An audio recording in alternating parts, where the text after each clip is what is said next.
A split-second decision changed my life. In my early 20s, I was in the semifinals of a softball tournament, sprinting towards third base when someone yelled, "Slide!" So I did.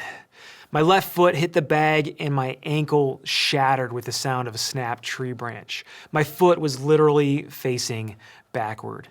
Now, after multiple surgeries, my leg will never be the same. As a result, sometimes I walk with a bit of a limp.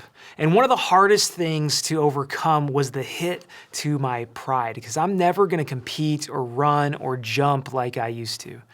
And when people would ask me about the limp, it would hurt at first. I began to overcompensate for it even a little bit, pretending that I was walking with a little bit more like swagger rather than the limp. And I just looked like a fool. I wasn't fooling anybody.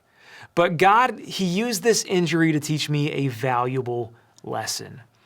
People relate to me more when I'm honest about my weakness than when I hide behind my strength. You see, the more I admit my struggles, the more people seem to admit theirs. And a lot of Christians, they hide their insecurities by trying to make themselves look better. They act like they are the hero and they rarely admit their mistakes. But people are more endeared to a person who's honest about their limp than one who hides behind a swagger.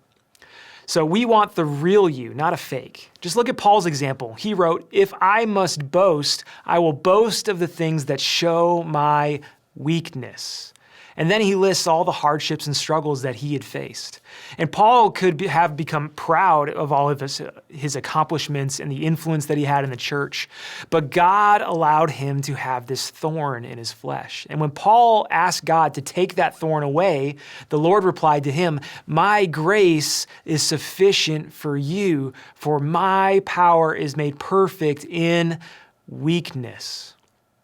So why are we acting like we've got it all together? You aren't the hero. Jesus is. He's the Savior, and we are the ones who need to be saved. So walk with a limp, not a swagger. As Paul says, "For when I am weak, then I am strong."